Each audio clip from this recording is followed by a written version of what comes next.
Welcome to Above Par. I'm your host, Kathy Hartwood. I show you how to take more of your talent to the golf course without practicing harder, taking more lessons, or buying new equipment. I show you how to end the frustration of underperforming so you can start playing to your potential.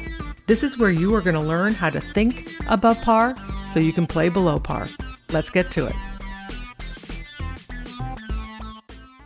Hey there, my friends. Thank you for coming back and listening. I hope you caught the first few episodes. This is episode number 4, where I'm continuing on. Basically, the first 3 episodes kind of go together. So I really encourage you to either watch or listen to them all together.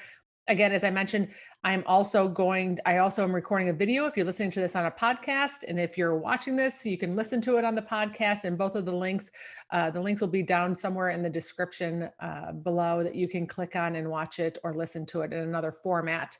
So basically they go together because I want to tie the pieces together. That's going to be the foundation of what you want to work on as you're trying to manage your mind around the game of golf. And the whole goal here, just to reiterate, is that I want you to be able to take the talent that you have, that you've worked really hard on, and I want you to be able to take it to the golf course.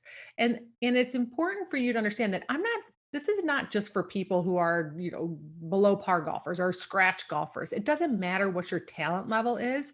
If your handicap, let's say, is in the mid-teens or something like that, whatever range it is, you have a pool of talent that you can do, things that you can do, shots that you can make.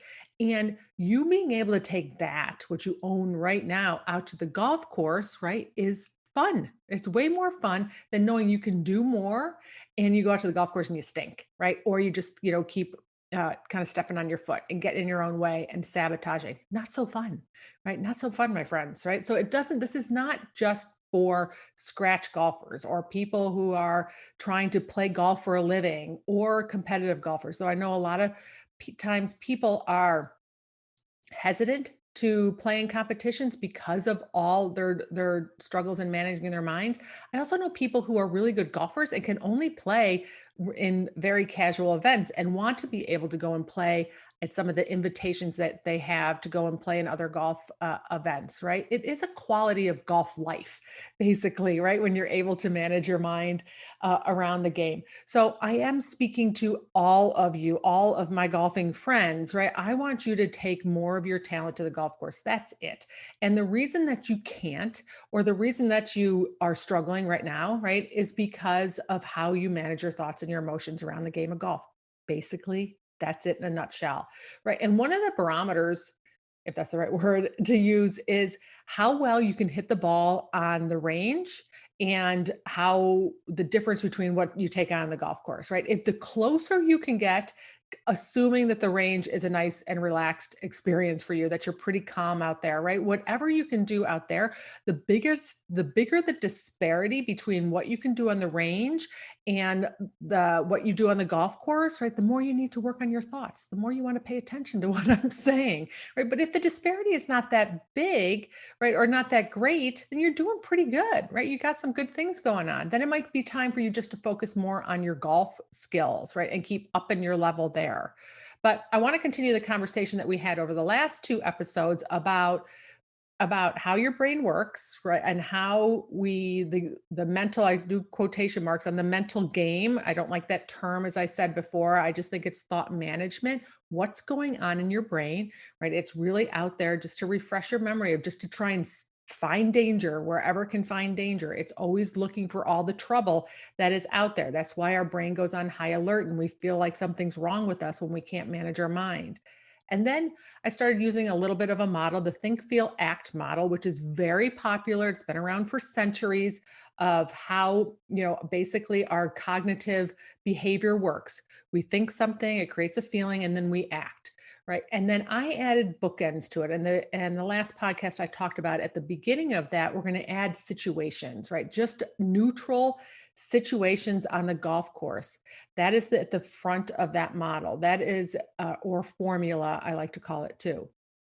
So what that means is that you have a situation on the golf course that is totally neutral, and then you have thoughts about it, and those thoughts create feelings, and then you take action from that. And that action is either going to produce your best swings or not produce your best swings. And this is where we struggle. Let's take it into like an extreme and just say like someone who had the yips, right? So you have a putt, a short putt, right? We think if you've ever had the yips, which I hope you haven't, but you can probably relate a little bit, right? So you have a short putt, right? And we think that the short putt, that our fear is that we're going to miss the putt, and then we become anxious. Then we take this quick little jabby stroke, and then we miss the putt, right? And what I want to talk about is the bookend part of this, the other bookend part of this little formula, which is the result. So when we take actions, we get a result. That's how you miss. That's in golf, that would be the missing the shot, shooting the score, right? All those things end up in the what I call the R line, our results. So we have a situation, a short putt. We think we're going to miss the putt. We feel anxious, where our action is from that feeling of anxious. We don't make our best stroke.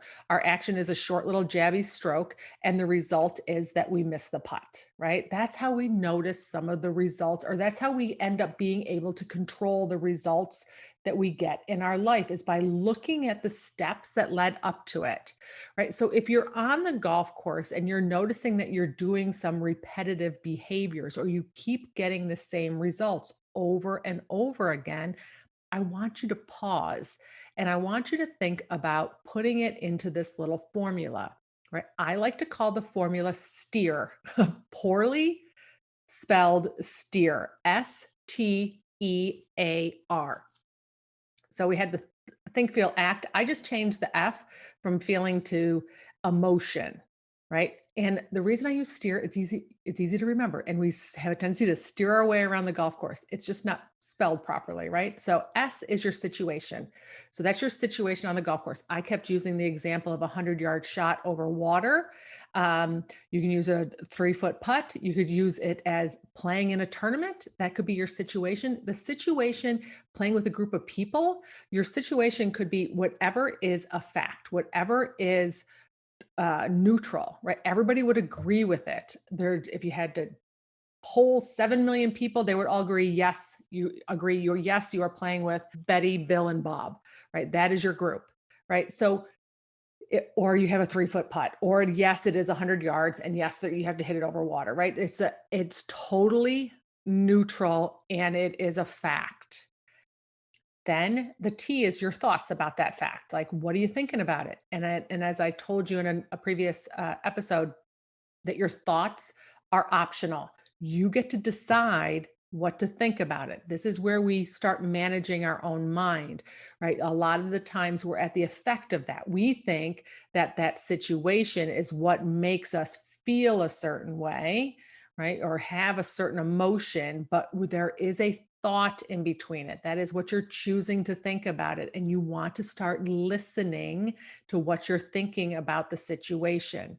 Right? This is a very practical way of going about what's going on the golf course, but I think it gives us a bigger picture, and gives us a structure or a formula to kind of start plugging the pieces in, to start making sense of how our thoughts and our emotions are giving us our results and creating the actions that we have. And then how can we take back control and start thinking more intentionally about what is going on, right? So S is your situation. T is the thoughts you have about that situation. Then the T creates a feeling for you, right? Or an emotion in this situation. That's the E, right? So you have a thought, it creates an emotion. Now, listen, guys, particularly, this is not like some kind of woo woo thing that's going on. We have feelings on the golf course. You have emotions on the golf course. Confidence is an emotion, right? Certainty is an emotion. Anger is an emotion. And a lot of times, golfers, men and women in general, right? Just we aren't really tuned in to actually what we're feeling. But the thing that is so important here, and I'll talk more about this in another podcast for sure, but the thing that's so important here is that our feelings and our emotions, either one, I use them synonymously, right, create our actions. So if we have these actions that are going on the golf course and we can't seem to figure out what's going on, we need to look at what the feeling is that's driving it, right? Our feelings and our emotions drive our actions. Those are the things that we do and sometimes don't do. That is the A part of the formula. So going into, let's say it was anger, right? You missed a putt, let's say, right? You missed a putt and you got angry, right? And then when you're angry, what do? Right? You slam a club, stop your foot, right? You take all those action steps. You'd slam the club, you might snap at somebody, you pout, you storm off. Those are all actions that we do from being angry. Now, of course, the missed putt did not make you angry. It was a thought. What was the thought? The thought's probably, I shouldn't have missed it. I should have done better. Right? I'm better than that.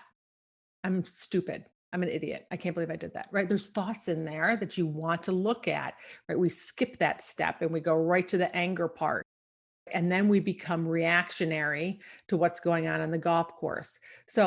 So if you can relate a little bit more to anger, so when I bring up emotion, sometimes people are like going, yeah, okay, there's no emotion in golf. Yeah, you bet there is. There's a lot of emotion in golf, right? Or they don't want to address the emotion, right? But yes, there's anger and there's frustration, there's disappointment, along with nervousness and anxiety and being sad, right? It could be all those things can happen on the golf course, right? You don't get the opportunity to select your emotions. And I'm going to talk about that in another podcast in more detail. You get them all, right? Lucky you, lucky us as humans. We get them all.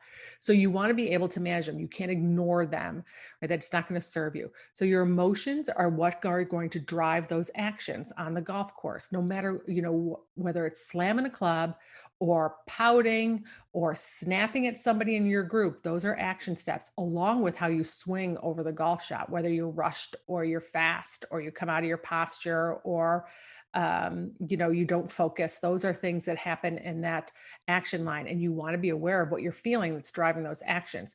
And all of those steps are going to be giving you your results. That's the R part of it, right? So it's very helpful when you put the bookends on that think, feel, act little model that's been around for centuries. It puts it into a nice little package for me and my brain. And I want to share that with you so that you can start using it. So you want to remember steer, noticing where you have more control.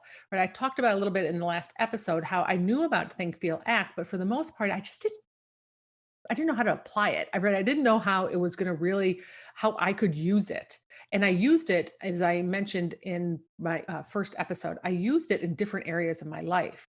You can use it in any area of life. I want to make this very clear. This model works everywhere. Again, you have one brain and you don't have a golf brain. All you're trying to do is learn how to manage your mind in every area of your life. And then golf, you just got to do it a little bit quicker and you got to be on top to all the danger that your brain is throwing at you. That is it. The rest of it, there's a lot more there's a lot more components to it, right? I mean, there's also the component of beating ourselves up and all the fears that come up to it. And I'll address all these throughout the podcast with you. But this is the basic model that you want to be able to come back to when you get a little bit stuck. Like, why am I getting these results? Or why am I taking these actions on the golf course? Or why am I feeling that way?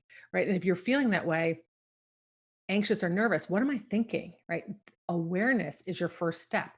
Most of the time we go through, like I had mentioned before, we kind of go through things blindly where we have a mismanaged mind. We haven't taken the time to step back and say, whoa, wait, what's going on up there? What am I thinking? Right? Because we think that we're at, like I said, like we're out of control, like it just is happening to us. We don't really realize, like for me, I didn't realize I had that much control over what was going on up there. Right? These thoughts would go flying in and I'm like going, well, how do I stop those suckers from flying around? Right? You have options in doing it. And I'm going to share with you different tools on how to quiet down some of those thoughts as well, where you end up taking back your control.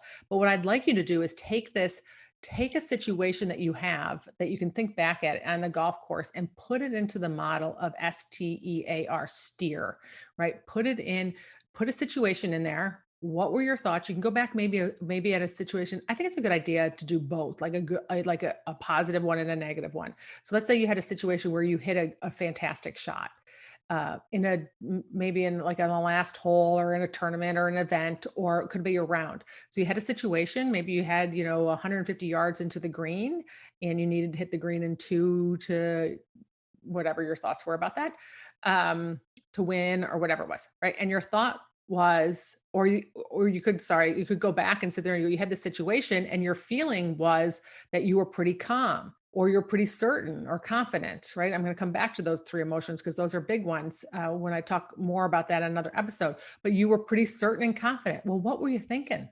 Like, think about that because you want to repeat that, right? Were you thinking, I got this? This is good. I feel good, right? Versus another time where you're in the same situation. Maybe it's that same last hole that kind of has been, or a certain hole that's a nemesis for you. And a different time you were feeling anxious and nervous and you did not get the same result of that you did when you were calm and confident. What were you thinking there? You want to start paying attention. A lot of times there's a lot of thoughts up there, but start listening to what you're saying. Go back and use an example of when you were positive. It was a great experience and you loved it. Throw the stuff into the model that happened there, into that formula of STEAR, and also take a negative situation, one where your result was not so great, and take a look back at what you were thinking and feeling in that situation.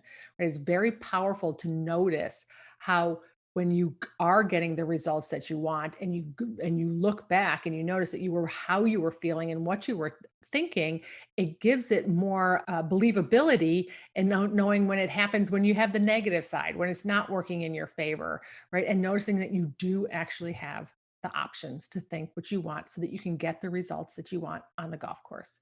So start playing around with that, and I will see you in the next episode. Take care. All right, gang, as a reminder, just if you get a chance and an opportunity, please subscribe, rate, and review this podcast. It really does help me move up the rankings and the news and noteworthy, and I appreciate your subscription so you will get tuned in when the next episode drops. All right, thanks so much.